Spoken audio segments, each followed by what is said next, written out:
spent it all on studio sessions. And I can't imagine how mad or how pissed off that might have made her. But through it all, she supported me, and I just appreciate. She just shows me how much she valued family.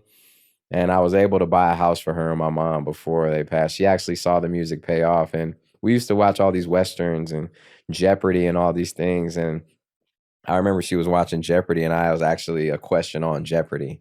And, I talked to her on the phone, and she was so like, wow, like, and it used to tear me apart when things weren't working out and I was spending her money on the studio sessions, and we would have Sunday dinner every Sunday, and I would have to go and sit there, and she would be like, well, what's going on with the music? You need to, why don't you just apply to community college? Like, you could have been halfway with a degree by now. It's been 2 years. It's been, all this time. And it broke my heart every Sunday.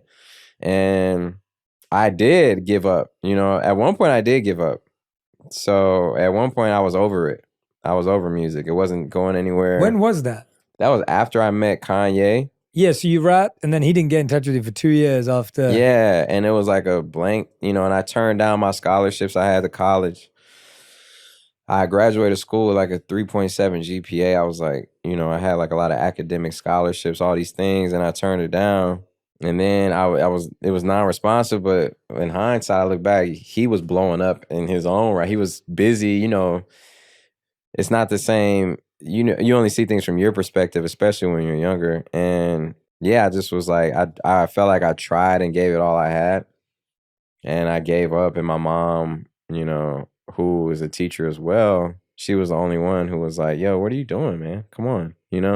You're registering for, come on, you got it. Like, just keep going. You got it. This is what you're meant to do. This is what you believe in. Do it. And literally months after that, that's when things started picking up. So it's like you can keep digging and digging and digging. And before I struck the gold, I gave up. And that's what I mean. I had those guardian angels around me to keep it going.